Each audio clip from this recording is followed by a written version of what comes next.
Ringo Starr was always the funny Beatle, the one who smiled and joked while John and Paul got all the credit. But at 84, he's dropping a bomb nobody expected. Behind that happy face was a man who drank so much he blacked out, attacked his wife in a drug-fueled rage, and abandoned his kids. Even worse, he almost died twice, and nobody knew. From his secret health crisis to the violent incident that forced him into rehab, this is the Ringo story fans never imagined. Ringo Starr was born Richard Starkey on July 7, 1940, in a small house at 9 Madron Street in Liverpool's Dingle district. His parents, Richard Starkey Sr. and Elsie Glee Starkey, worked hard to provide for their family. His father had been a dock worker before becoming a baker, and his mother worked at a bakery. Life was already tough, but things got worse when his father left the family in 1943. Ringo was only 3 years old. His mother took on several jobs to support them. She worked as a maid, then as a barmaid, doing everything she could to make ends meet. She was protective of her son, always looking out for him, especially as he faced one health crisis after another. At 6 years old, Ringo had to undergo surgery for appendicitis. What should have been a routine operation turned into something far worse. He developed peritonitis, a dangerous infection that spread through his body. He slipped into a coma and spent a full year recovering at Myrtle Street Children's Hospital. Just as he started catching up with school, another illness struck. At 13, he contracted tuberculosis, a disease that killed thousands in England each year. This time, he was sent to a sanatorium where he remained for 2 years. Being stuck in bed for so long meant falling behind in school, but it also introduced him to something that would change his life. To keep the children entertained, the hospital staff organized music sessions. Ringo picked up percussion instruments, learning to hit colored dots on drums and maracas. He didn't know it at the time, but this was the beginning of his love for drumming. By the time he recovered, school no longer seemed important. He had missed too much and struggled to catch up. At 15, he dropped out without any qualifications. Like most working-class boys in Liverpool, he went straight into the workforce. He took different jobs, including a brief stint with British Rail before finding work as a machinist. It was steady work, but lacked passion for him. Ringo Starr's journey into music started in 1957, when he and his neighbor Eddie Miles formed the Eddie Clayton Skiffle Group. Skiffle was everywhere in Britain at the time. It was a raw mix of folk, blues, and jazz played with simple instruments. People used washboards and tea chests instead of drums and bass guitars. Ringo found his own way of keeping rhythm by tapping a thimble on a washboard. The band played local gigs and quickly gained attention. Songs like Rock Island Line and Walking Cane made them a hit in Liverpool. They even performed at the Cavern Club, a venue that would later become legendary in Beatles history. Ringo made his debut there on July 31, 1957. That Christmas changed everything. Ringo's stepfather gave him his first drum kit. It wasn't much, a snare drum, a bass drum, and a makeshift cymbal, but it was enough. The band sounded better with a real drummer, and their popularity grew. Even with their success, the skiffle craze was fading by early 1958. American rock and roll was taking over. The Eddie Clayton Skiffle Group broke up, and Ringo was left searching for his next step. In November 1959, an opportunity came when Rory Storm and the Hurricanes needed a drummer. They were one of Liverpool's best rock and roll bands, more polished and more professional. Ringo joined and soon took on a new identity. He became Ringo Starr, a name inspired by the rings he always wore and his love for country music.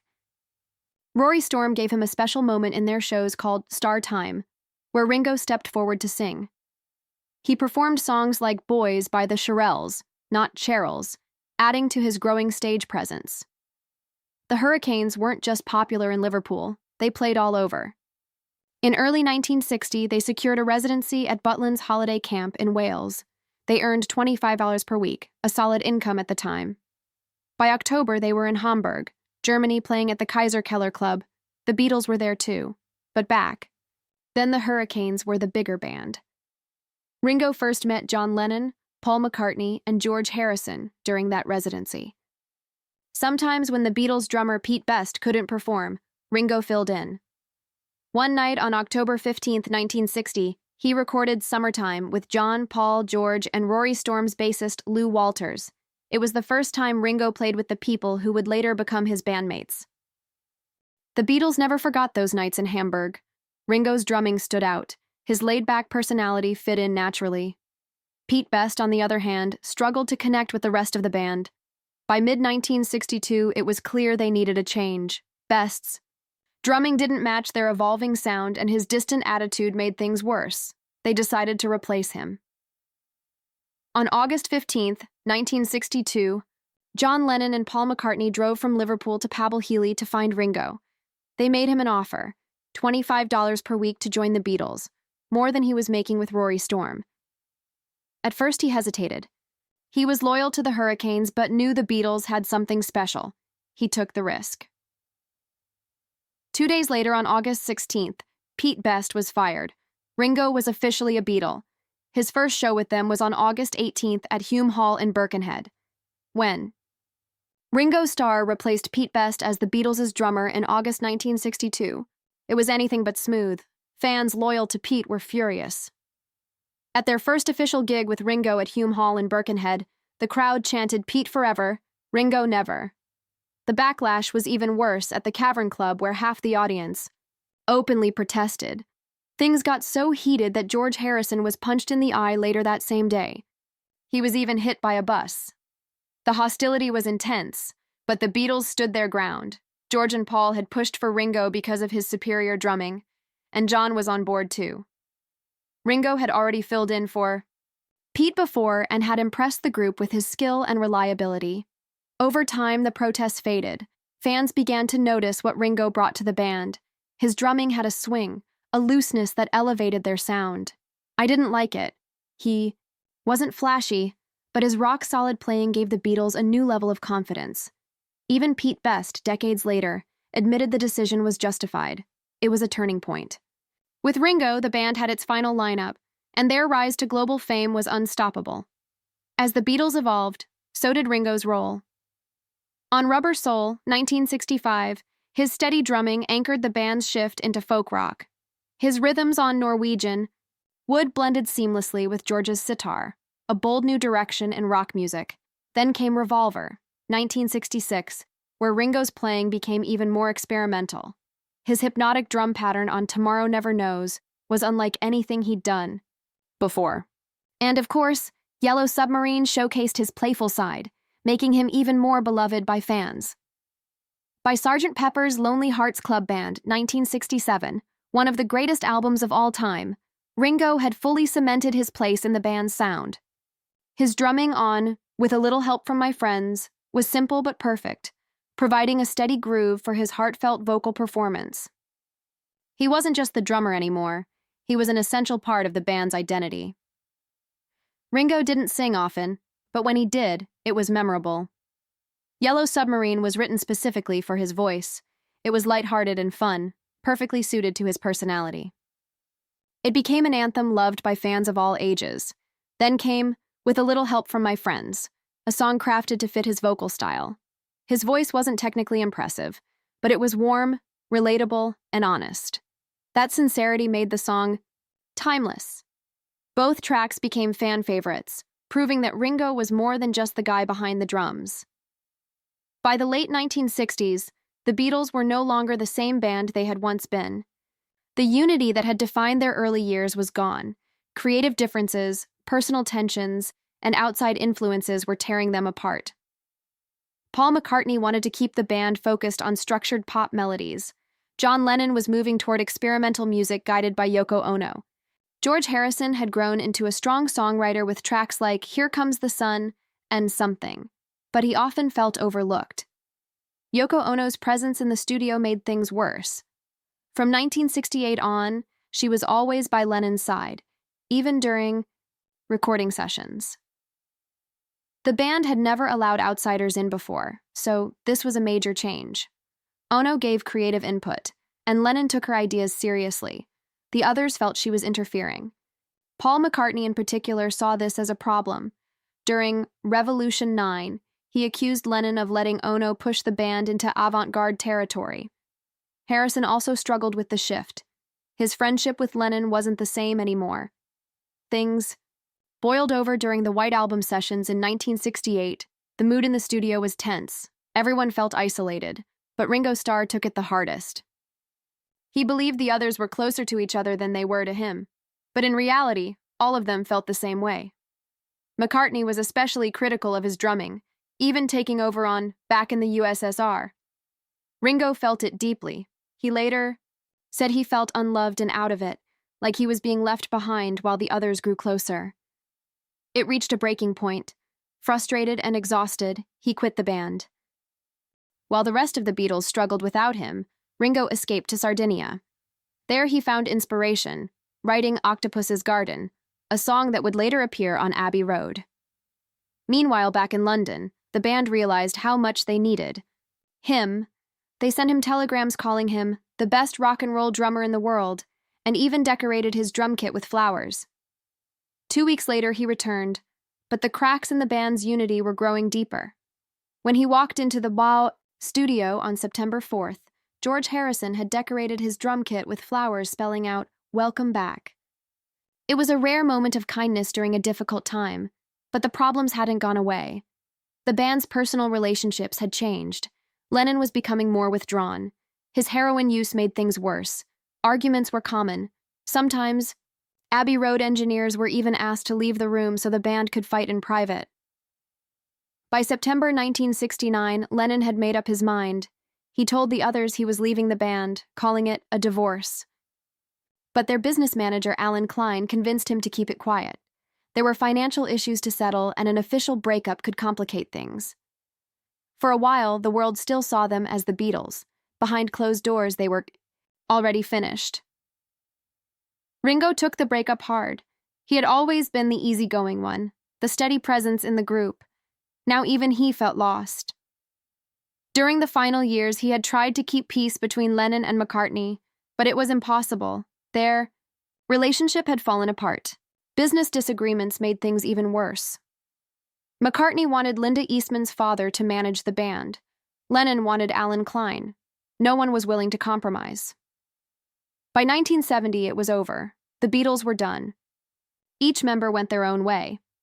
For Ringo, this meant proving he could stand on his own, but instead of jumping into rock music, he took a different route. With his first album, Sentimental Journey, released on March 27, 1970, this wasn't a typical debut.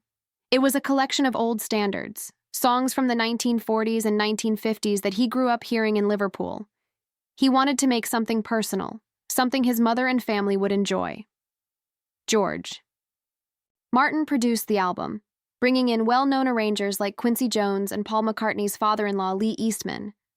The cover showed Ringo standing outside a Liverpool pub, a nod to his roots. Critics weren't sure what to think. Some called it charming. Others found it confusing. But despite mixed reviews, the album reached the top 10 in the UK and climbed to number 22 on the US Billboard charts.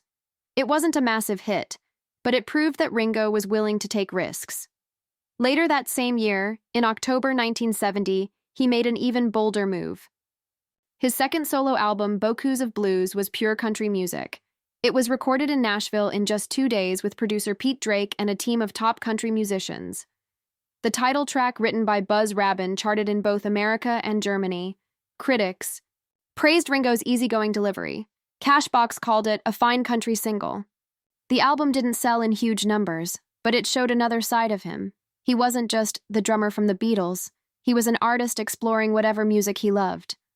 The real breakthrough came in April 1971 when Ringo released It Don't Come Easy. His first major solo hit was co-written with George Harrison, though Harrison wasn't officially credited.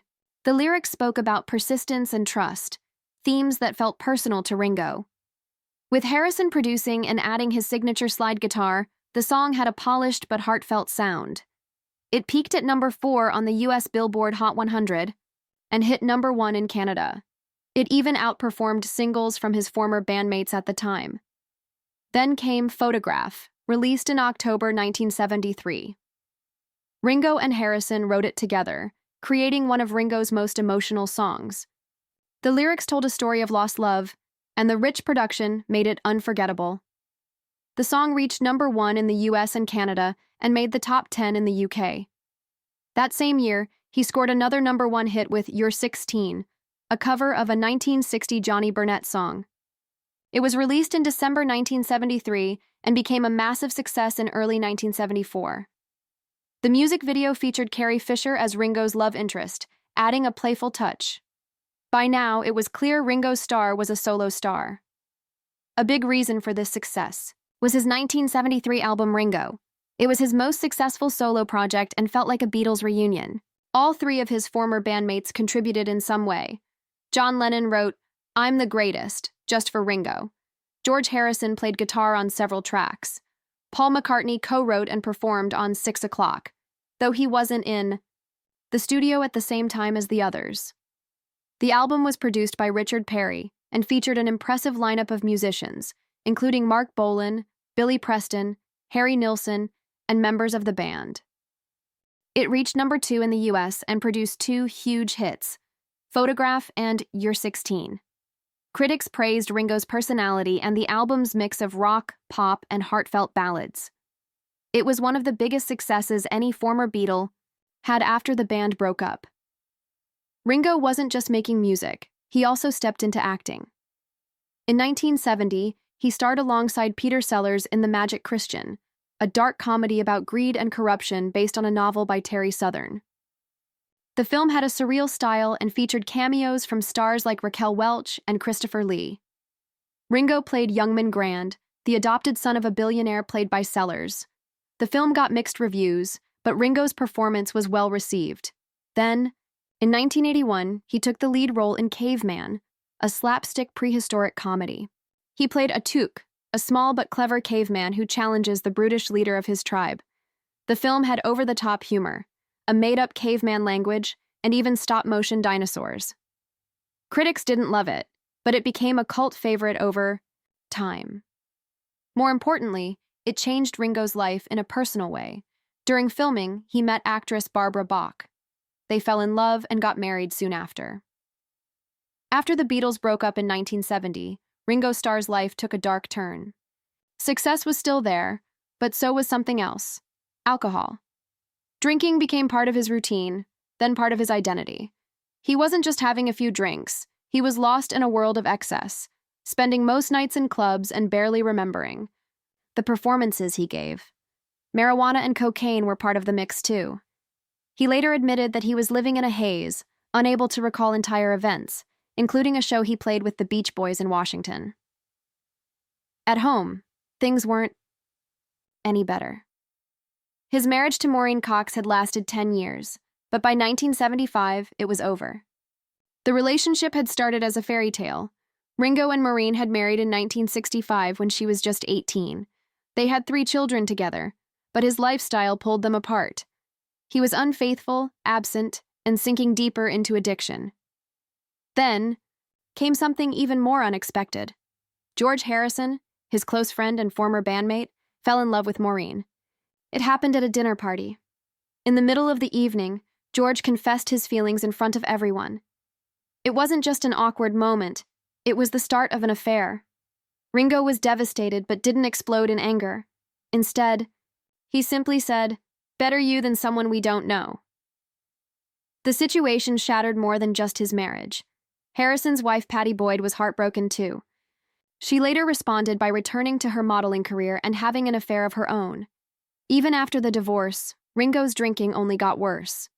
He had become part of the Hollywood Vampires, a notorious drinking club that included Alice Cooper, Keith Moon, and other rock stars who lived for excess. What had started as musicians partying together turned into something dangerous. Ringo later admitted that they had stopped being musicians who used drugs. They had become junkies dabbling in music. His career was still moving forward, but his addiction was taking over.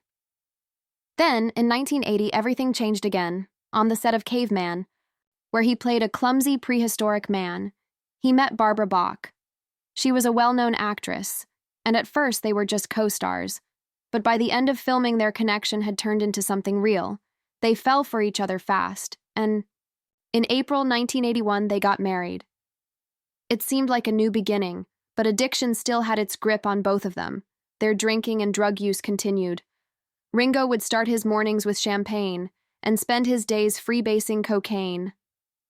Barbara struggled with substance abuse too. Their home became a place of chaos. Bach's daughter later admitted that she often hid in books because her mother and stepfather were too intoxicated to be present. It wasn't just self-destruction anymore, it was hurting the people around them. The turning point came in 1988. One night, Ringo lost control, drunk and high. He destroyed parts of their home. It didn't stop there. He physically attacked Barbara in a fit of rage so violent that their staff feared she might not survive. That moment changed everything. They knew they couldn't go on like this. If they didn't stop, one of them might not make it. That year they checked into Sierra Tucson Rehabilitation Clinic in Arizona. It was the first time. Ringo had made a serious attempt to get clean. The 6-week program was brutal, but it worked. He later admitted that even after rehab, sobriety was a battle. There were nights when he had to fight the urge to drink sitting on his drum seat. After shows, gripping the edges just to keep himself from giving in, but he stayed strong. In 1989, Ringo Starr made a bold move that changed his career forever. He formed the All-Star Band, a group unlike any other. The idea came from producer David Fishoff, who wanted to create a band where every musician on stage was a star in their own right. The first lineup was packed with legendary artists: Joe Walsh from the Eagles, Niels Lofgren from Crazy Horse, Dr. John, Billy Preston, Rick Danko, Levin Helm from the band, and Clarence Clemens from the E Street Band. Each musician brought their own hits to the setlist, making every show a mix of classic rock, soul, and pop. What made the All-Star Band unique was its rotating lineup. Every tour featured different artists, keeping the concerts fresh and exciting. In later years, musicians like Todd Rundgren, Burton Cummings from the Guess Who, and Randy Bachman from Bachman Turner Overdrive joined the band. The setlist always included Ringo's Beatles classics and solo hits, but it also featured songs from each band member's catalog. Audiences got to hear everything, from It Don't Come Easy to Life in the Fast Lane by Joe Walsh in the same show. This made every concert feel like a once-in-a-lifetime event. The All-Star Band didn't just bring Ringo back into the spotlight, it introduced a new way of performing, where legends from different bands shared the stage as equals. Fans loved it, and the tours quickly became a worldwide success. The band played to sold-out crowds in Japan, Europe, and the US. In 1998, Ringo became the first Beatle to perform in Russia. As the years went on, new musicians kept the tradition alive. Peter Frampton, Jack Bruce from Cream, Sheila E., Steve Lukather from Toto, and Colin Hay from Men at Work all joined at different times. Even in 2024, the lineup continued to evolve with Hamish Stewart from Average White Band and Buck Johnson from Aerosmith. The concerts had a special energy that kept fans coming back. Many venues became regular stops, like Humphreys by the Bay in San Diego. The atmosphere was always intimate, making it feel like a personal experience rather than just another show. Ringo's message of peace and love made every performance. More than just music, it became a celebration of the past and present, bringing generations of fans together. In 2001, Ringo released Ringo Starr and his All-Star Band, The Anthology, a 3-CD collection featuring live recordings from multiple tours between 1989 and 2000. The album captured the magic of the shows, with Ringo performing hits like Photograph and With a Little Help from My Friends. The album also highlighted songs by his bandmates, including Joe Walsh's Life in the Fast Lane and Billy Preston's Will It Go Round in Circles. A rare recording of Peter Frampton performing Norwegian Wood added something special. The anthology didn't become a commercial hit, but it wasn't about sales. It was a tribute to the music and friendships that made the All-Star Band so unique. Even with his success as a live performer, Ringo's drumming had often been underrated during his Beatles years. While John Lennon and Paul McCartney were known for their songwriting, Ringo was creating drum parts that shaped the sound of rock music. He focused on feel rather than complexity, giving each song exactly what it needed. His drumming on Rain introduced the world to backward tape loops. His work on A Day in the Life showed how subtle fills could change the entire mood of a song. His groove on Come Together became one of the most recognizable drum beats in history. As time passed, his influence became clearer. Phil Collins called him one of the greatest drummers of all time. Dave Grohl admired how his simple beats could be so memorable. In 2015, Ringo was inducted into the Rock and Roll Hall of Fame as a solo artist, a rare honor for a drummer. Ringo Starr has always been known as the easygoing Beatle, but his life has been filled with controversies and struggles that many people don't talk about. In January 2008, Ringo made a comment that turned his hometown against him. During an appearance on The Jonathan Ross Show, he was asked if he missed anything about Liverpool. Without hesitation, he said no. His timing could not have been worse. Just days earlier, he had helped launch Liverpool's celebrations as the European capital of culture. Many residents felt betrayed. The city had always embraced him as one of its own, and now it seemed like he had turned his back on them. The anger wasn't just online or in newspapers. In April 2008, vandals attacked a topiary sculpture of the Beatles that had been placed at Liverpool's South Parkway Transport Exchange. The sculpture had been created by Italian artist Franco Cavilli and featured all 4 band members, but only Ringo's figure was targeted. Someone decapitated his head with cutting tools and took it. It was never found. This wasn't the first time the sculpture had been damaged. Earlier, someone had tried to squash Ringo's head, but this time the vandals made sure it was gone.